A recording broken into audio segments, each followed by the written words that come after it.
Well, hello, everybody. Welcome. This is Kelly Fasterling. I have the privilege and honor today to interview Todd Denman.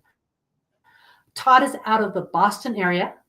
He has a team of 12. He's been in the business for 15 years, but most notably, he is the number one mega team in Massachusetts, 200 million in sales in 2024. That is a stunning amount of volume there, Todd. Thank, Thanks. thank you so much for joining me today. We want to find out just a bit about you. Sure. So Thanks tell for us. having me, Kelly. Oh, you are so welcome. Tell us a little bit about your real estate journey. When and where did you get started? Yeah, so I typically back up to, I grew up with a contractor for a father, blue collar, building new construction out in the suburbs of Boston. It's where I saw my father both succeed as an entrepreneur and really struggle as an entrepreneur.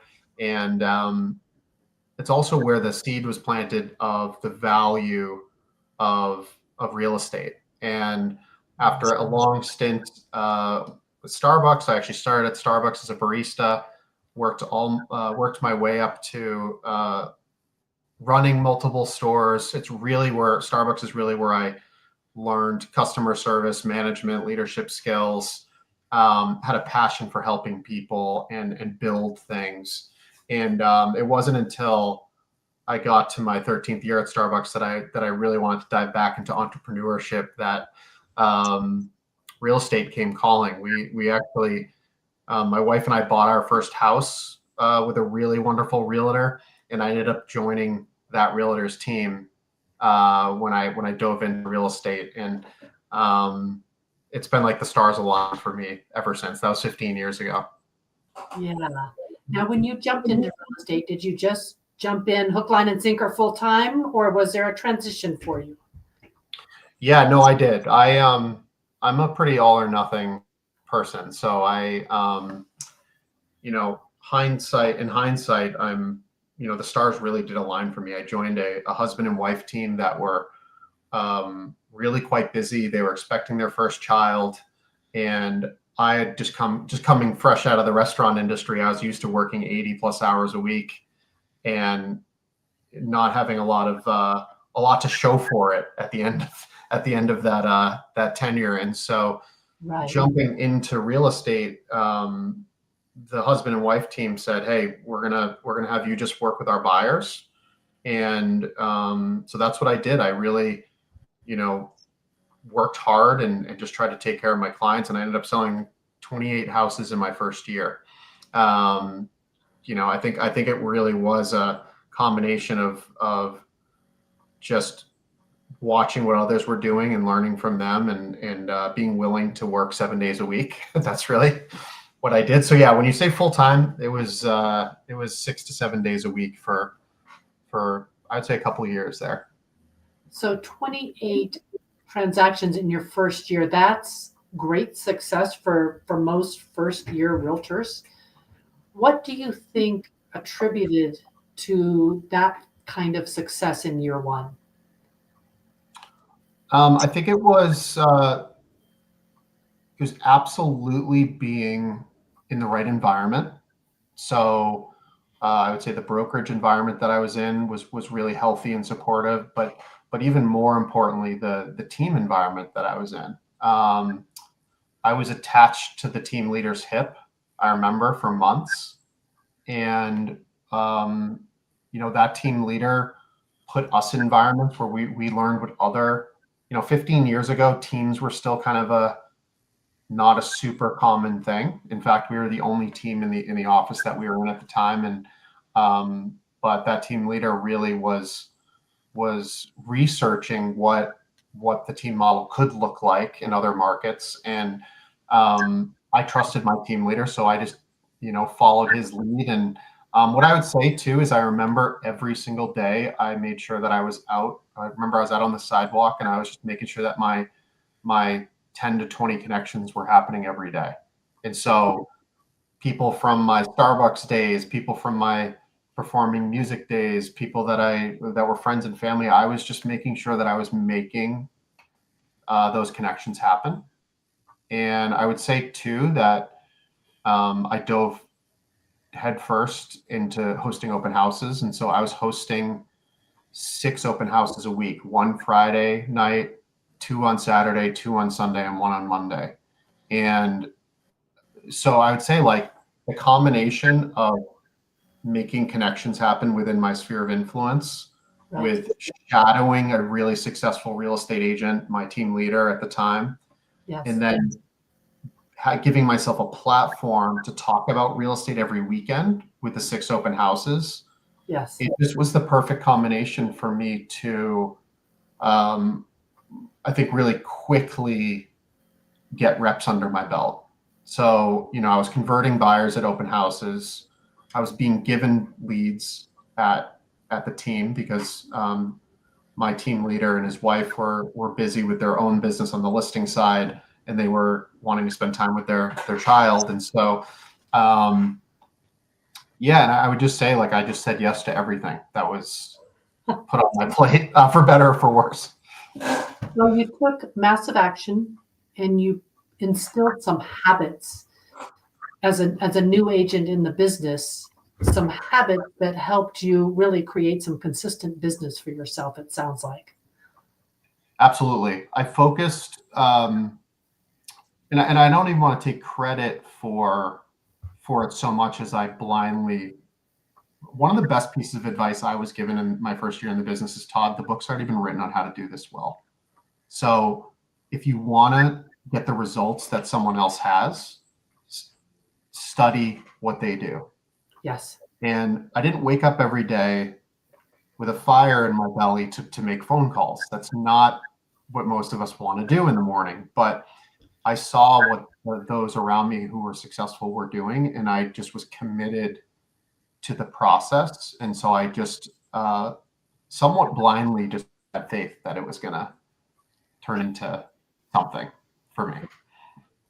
Now, as you grew in your career, you were able to grow the Denman Group. Talk to us about that journey. Yeah, so I would say that the journey of growing the Denman Group started on the team that I joined. What was really great about the environment that I was in on that first team that I was on was every year I got bored and wanted to do something new. And every year that team leader, up until the time I left, gave me more opportunities. So after my first year of selling 28 homes, he was like, well, you need some help. And so he helped me hire a showing assistant. And that showing assistant was a newly licensed agent that mentored under me. I coached him, led him. And that enabled me in my second year to sell over 40 houses while gaining back some work-life balance. And then in my third year, I wanted to tap into my leadership skills that I had developed at Starbucks. And so at that point, I started hiring agents underneath me, and they weren't supporting me as a showing partner. They were shadowing me like I had shadowed the team leader. And so I hired 4 agents that year, hired them, trained them, held them accountable weekly on one-on-ones. And the team leader brought me in as a partner on that book of business. And so now I have, my own business that's leveraged out through a showing partner. And then I was able to, build a team of agents. So I effectively became the sales manager. I didn't have that title, but I was acting as the sales manager for the agents on that team. And yeah, then I started doing real estate development a year later. And it wasn't until I hired a coach, a personal business coach, that I realized that I really dug into what are the things I do really well and I like to do. What are the things that I don't do really well and don't like, are not good at and don't like doing, and then everything in between. And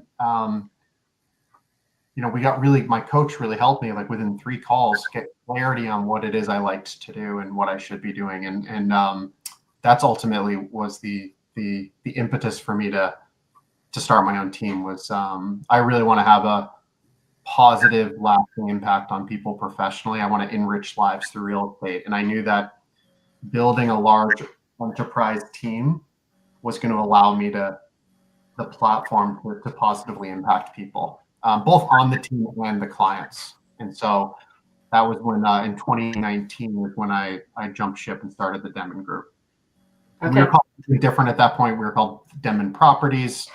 Denman Properties is not you can't use properties in a team name anymore because it's confusing to the consumer. So we eventually changed it to the Denman Group. Yes. And I'm in a book club group, and we're reading 10X is easier than 2X. And it talks about finding that 20%. Totally. Love. Yeah. And I love the Pareto principle. Yeah, exactly what you think. Now, with the Denman Group, what has been your biggest challenge? My biggest challenge. At any point in time, did you feel stuck in your business at all? Oh my gosh, when do I not feel stuck and when do I not feel challenged? You probably got a glimmer of this when I was telling my story. Like, as soon as I'm not feeling challenged, I feel bored. And so that is a strength and a weakness. I would say the biggest challenge that I've faced throughout my business is probably has to do with agents on the team, either recruiting them, making sure they're the right fit for the team, the right fit for the clients, making sure that they're set up for success with the right mindset, knowledge, habits, and skills. I would say hiring support staff and managing them. I would say it's really the biggest challenge has been really around people. Right? Isn't that the age old headache that we all face? I mean, how many people do you talk to who are like, I'd never start a team because I can't deal with people? Well, it's like, if there aren't problems with people, whether it's on the client side or on the team side, well, if we're not able to solve problems, then we don't have any value.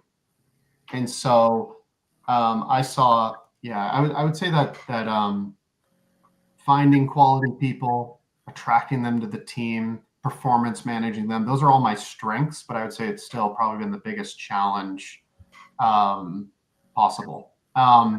I grew my team very, very quickly. From 2019, I was a solo agent doing about $350,000 in gross commission income, and by the end of 2024, we were a team of 25, and we did almost $6 million in gross commission income. And the way that I did that was by recruiting new agents, recruiting experienced agents, and actually by acquiring teams of retired agents. And so what I would say, and we experienced massive success. Like I said, we went from 300,000 to 6 million in gross commission in the course of 5 years.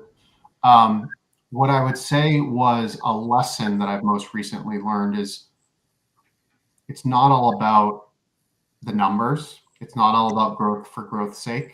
It wasn't the case for me, but what I wasn't paying close enough attention to is who I was aligning myself with in terms of values, culture, and that was a big part of my move from the last brokerage to my current brokerage, was making sure that I'm in alignment both with the people that are outside of my team that are, are they aligned from a culture values standpoint? Are they supportive of my own goals, my own mission, and thus the goals and values and mission of my team members? And so, I would say like one of the biggest lessons and biggest challenges I faced was having people on my team in my organization that shouldn't have been, and I would say a mistake I made was not taking swift enough action when I saw red flags. And so that's, for any of you that are looking to build, even a team of 2 or a team of 3 or a team of 3, make sure that you're only aligning with people that share your values, share your commitment to client care, because going without is better than having the wrong people. Now, it's impossible in the interview process to fully ever rule out bringing someone on the team that ends up not working out. But what's really important in that case is taking swift action and having clear, considerate, respectful conversation with that person about why it is or isn't working. That's really what I've learned recently. So That's an excellent lesson and great value. You recently aligned with eXp Realty. yep, And what was the driving impetus to take you into eXp? that's a great question. When I went solo back in 2019, I knew because of the team I'd been on, we were the largest, most productive teams in New England, and that we were at KW at the time. And when I moved solo, I was looking for support, resources, marketing. The type of help I needed personally was office, culture, technology, marketing. And Compass was the right place for me when I needed that. What happened though over the course of 5 years, because I grew so quickly, the support resources, and quite frankly, the attitude around large teams just wasn't conducive to what I was looking to build. And so what I would say is, and I've said been pretty vocal about this lately, is that there's a massive consolidation happening right now in the traditional brokerage model, right? There's a reason why the Anywhere acquisition happened. There's a reason why the brick and mortar, the Century 21s, the Coldwell Bankers were seeing this consolidation. It's because things have changed. The value that agents are looking for, the landscape is changing. And I firmly believe, while it's not the only model, I firmly believe that the enterprise team model is going to be the future of the brokerage. I think that the enterprise team model at a cap-based, cloud-based brokerage is what an agent needs to thrive, because in an enterprise team model or a small team model at a cloud-based brokerage, what that provides to an agent is daily huddles, leads, accountability, admin support, marketing support, event planning. The best example I can give to how the traditional model doesn't work is the former sales manager I had at Compass had over 400 agents reporting to her. My team of 12 has a sales manager right now. So the amount of support that my agents are getting on my team versus the agents they're getting at Compass today it's night and day. In fact, I'm coaching a couple Compass agents right now because they can't get a phone call back from their sales manager.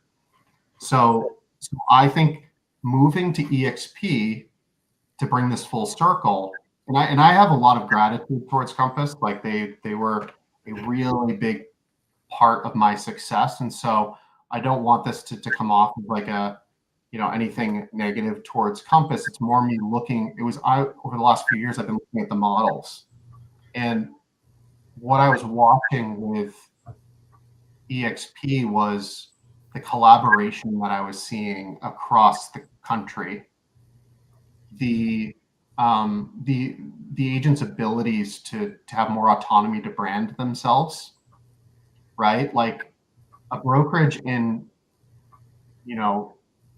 Utah is going to look different than it does or Boulder or Denver is going to look different than Boston. Right. And I want to build the boutique luxury brokerage that Boston wants and that what the Boston agents need. And I'm going to be able to create branding and marketing around that with the support of EXP. So yeah, that autonomy really mattered to me. I would say economically, it made a lot of sense to me.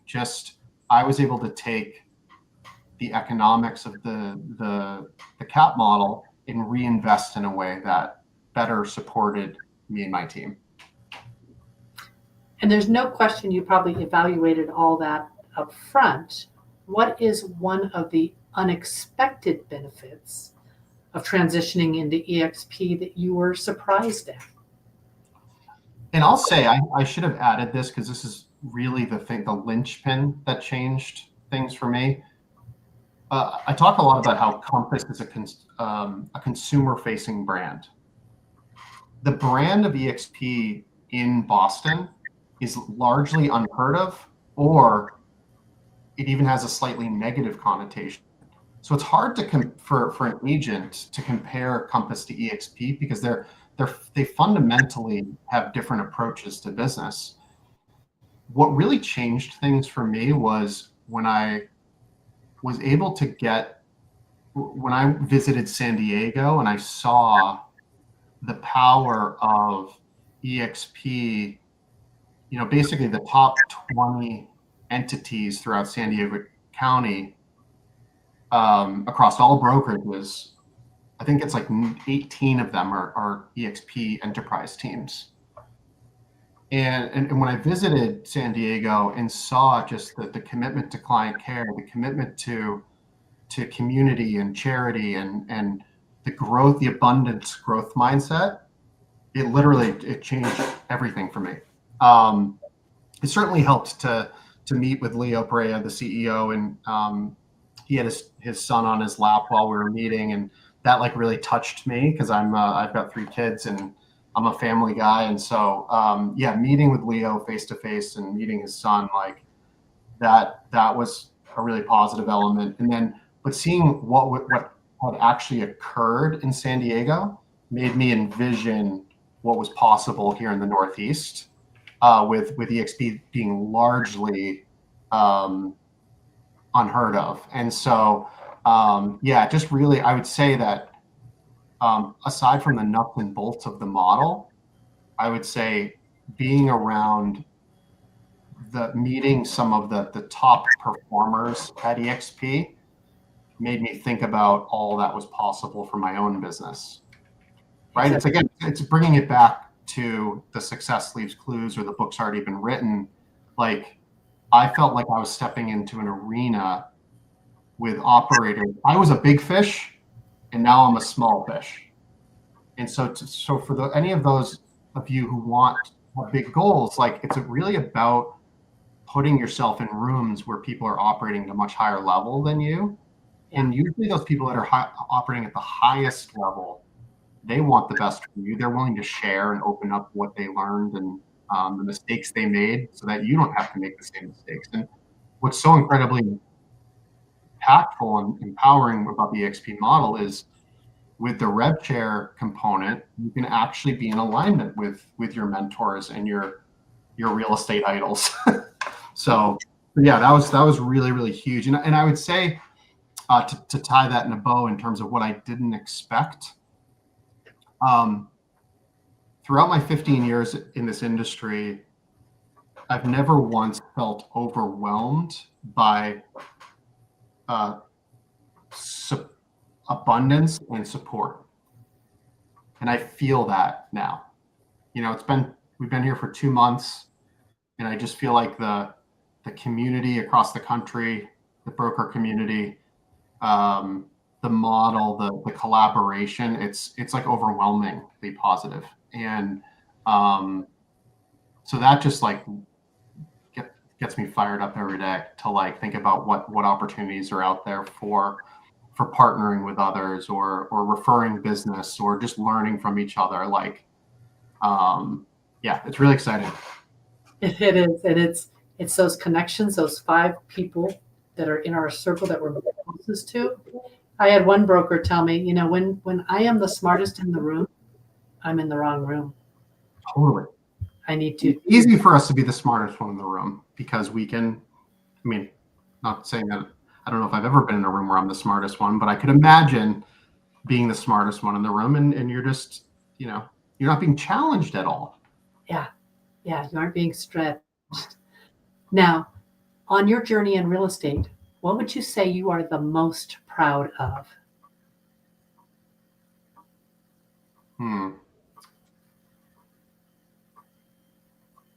I would say the thing that I'm most proud of at the moment is Are you talking about personally proud of, like proud of myself or proud of others?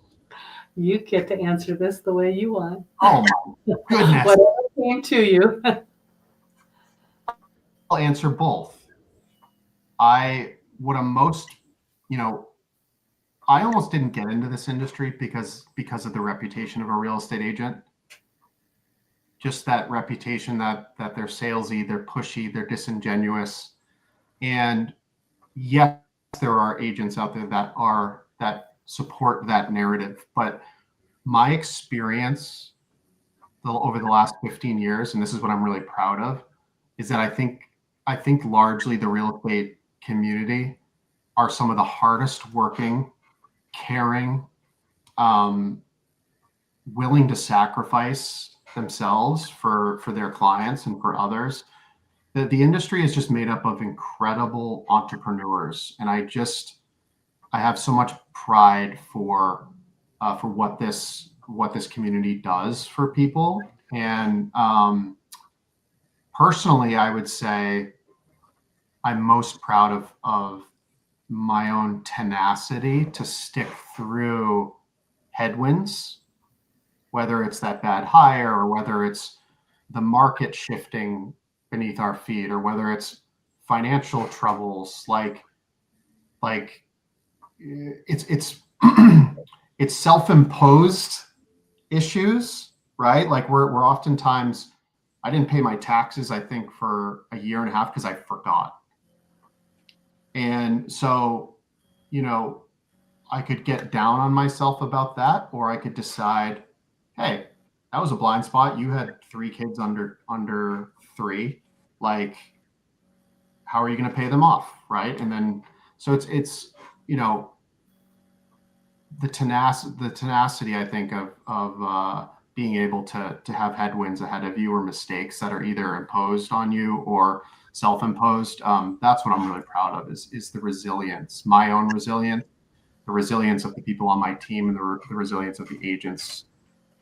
I mean, what other industry are people getting up every day with no promise of income, but a promise of a lot of rejection, either rejection of yourself via shame and judgment, or uh, judgment of that person at the house that said they don't want to hire you, right? And so, yeah, I have tremendous amount of pride in that. And you mentioned your kids, and I loved reading about you and where family takes a role in your life. Talk a bit about your family and how, with your success in business, how you manage that and navigate that. Ooh, that's a really, really good one. Um, I would say that I'm a workaholic by trade.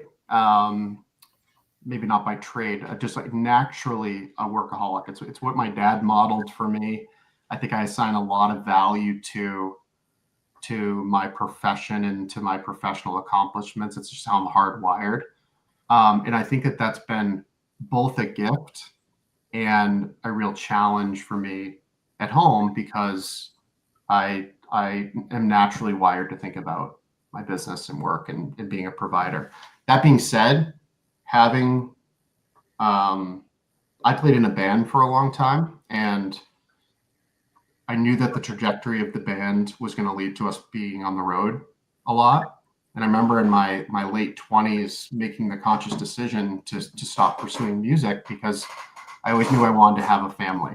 I've got 4 siblings, and I love them dearly, and they range from 30 to what do they range? I don't know what they range in ages, but I just knew from an early, oh well, I could say that my youngest brother, I was 13 when he was born, and so from a very young age, I knew that I wanted to have kids, and so one of the reasons for me to grow a large team was to not be beholden to working 7 days a week. I really wanted to be there for my kids during those formative moments. And what I will share is it's not been a straight line. Like we have an 8-year-old Charlie, and twins that are 6, Henry and Alice. And what I can say proudly now is that I don't work all that much at night and save for certain deadlines. And then most of the time on the weekends, I'm coaching their soccer teams. And so for me to be able to have built a business where I have flexibility to be there for my kids, it's really, really important to me, right? Like at some point, time is the commodity that matters most to us. And Yeah. so I'm grateful that I've been able to build a business where money is less the pain point. It's more just being sucked into the business 7 days a week that I'm constantly fighting to protect. Yeah, my next goal is to, we're in the young kids phase, my wife and I, and she works full time at Starbucks. That's where we met. And the next goal for us is, as we get out of this like really young kid phase, is to like reconnect ourselves, date nights and trips and things like that. Yeah, family is tremendously important to me, both the nucleus family and my dad and um, cousins and things like that. Yeah. Well, and part of who you are, as I read about you, is you like to help people dream, whether it's clients' dream, family dream, your agent's dream. How do you put that into play to help those in your circle live the dream they want to live? Um, you really hit the nail on the head. Yeah, enriching lives through real estate, positively impacting people is my why. It's something I can do all day long, not get tired about it. I get energized by it. Um, in terms of you, so do you ask me how I do that? Yeah. What drives that and how do you do that? Ooh, what drives that? I think my own life experience drives that. I mean, I went through at a young age divorce, abuse, drug addiction, not myself, but within my family, and that created a tremendous amount of financial, emotional instability, insecurity. And when I went to work at Starbucks when I was 17, I found this safe haven, this environment that was safe, was stable, provided a path towards success for me. Um, my wife and I bought our first house with Starbucks stock. We had health insurance through Starbucks. My wife now works for the College Achievement Plan with Starbucks, where they pay for an entire undergrad degree for their part-time employees. And so I saw what a really well-run value-based company could do for someone like me. And now that I've been able to experience success, stability, um, abundance myself, I feel a deep responsibility to be able to. I also feel like I have gifts of communication, gifts of being comfortable, being vulnerable, sharing what I've gone through, um, using my. I was just talking about it this morning. Like, I'm a white male, so I have attention on me. I want to make sure that I'm leading other men in positions of power in a way that is fraught with humanity. Like, I want people to be so. So for me, I feel like it's more of an obligation than it is anything else. Like, I'm grateful for Howard Schultz, the CEO of Starbucks, for what he built. I have no inclination or interest in building a company that size, but if I could build a business big enough to positively impact people in a fraction of a way that he was able to do for me, then I'll feel like I won. And so, yeah, in terms of like, are you interested in like the nuts and bolts of how I do it? I would be. Yeah. So, I study this stuff. So I still have a coach, John Cheplack. He's one of the most impactful coaches I've ever worked with. I also had a coach for 5 years, Sean Kokoska, who was incredibly impactful in my business. And what I would say is, I come from when I'm engaging with people, I'm usually best one-on-one, and it's usually in a comfortable setting. And it's usually just a line of questioning. One of my favorite questions that I learned from John Cheplack is asking people, all right, if you and I were getting coffee, and I would challenge our audience members to think about this. If in 12 months we were getting coffee and you had just knocked it out of the park, personally and professionally, and you were comfortable enough to brag to me about it privately, what would you be bragging about? Right? And success is defined by each person differently. So for some people, it's more time with their kids. For some people, it's buying that second house or paying off debt, or uh, going to see some place that they've never been to before. And what I love is finding out what that means for people, because I just see them light up in front of me. And I find that so many of us humans kind of go throughout the day, like kind of reacting, that I love putting people in that mode of thinking bigger. And then one of my favorite books is The One Thing. Have you read The One Thing? Absolutely. Or The Compound Effect by Darren Daly. Like, I love the idea of taking some vision of a future that's really special and kind of reverse engineering it into, all right, well, the future's in the past. Like, what does today look like for you? Like, are you on track for that someday success vision, or are you not? And let's have a honest, non-judgmental discussion around what things you can add into your life or take away from your life that are going to help you get 1% better every day. Like that, it's about stacking the dominoes so that you can get to where you want to be. It's not about overnight success. It's about making sure that you're taking incremental steps. And sometimes it's the difference between getting up and exercising in the morning is oftentimes whether or not you put your phone down at 8 o'clock at night, right? Because if you're doom scrolling until 11 p.m. and then you don't get enough sleep, and then you don't get up in the morning and you don't do the thing that you know you need to do. So I love workshopping what it is people want out of their life, and then reverse engineering it down to, well, what can you do today such that by doing it will make everything easier or unnecessary or in alignment with that thing that you're going after. Like, I often talk about, like, if I had a goal of climbing Mount Everest, what's the one thing I could do today to move me towards climbing Mount Everest? Well, I got to think about my my equipment. I've got to think about my what shape am I in?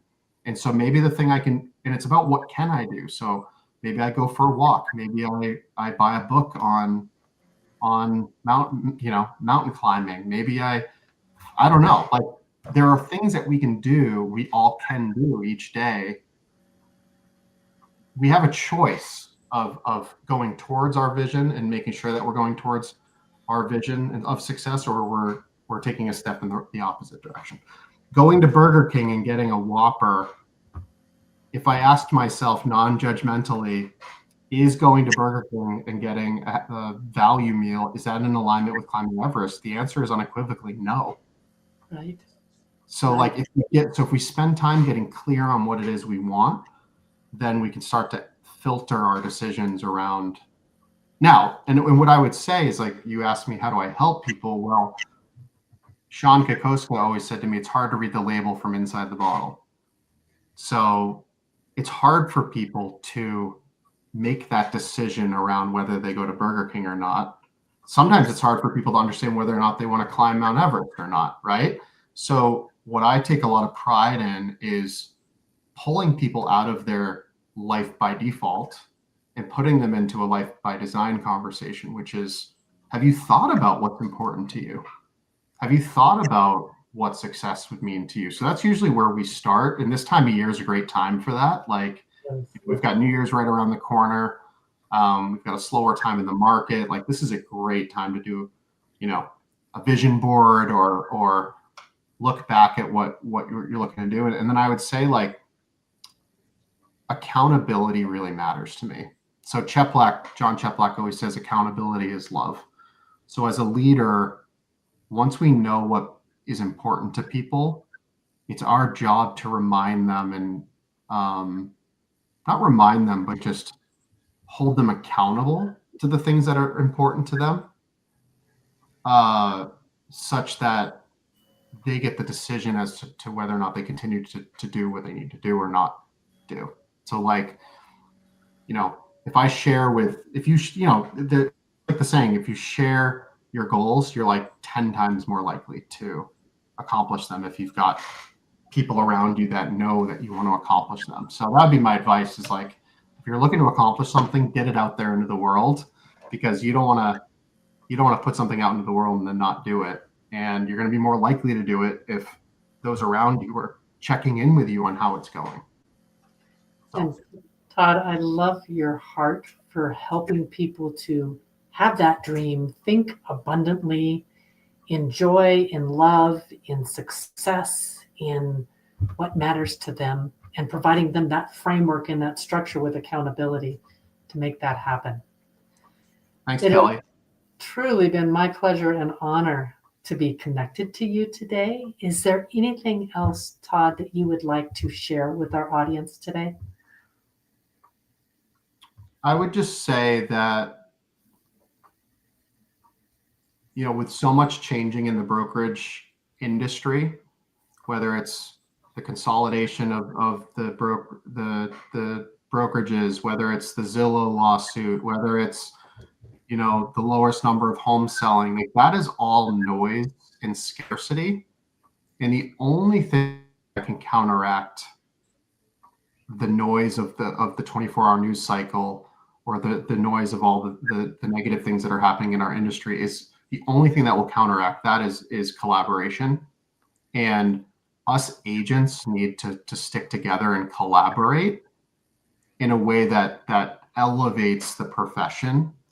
And so I would say my advice is just try to tune out the noise, focus on helping your clients, focus on helping each other across brokerages, and let's elevate this industry, so that we can continue to be proud of the profession that we're a part of. Such wise words, and thank you so very, very much for joining us today. Thanks for having me, Kelly.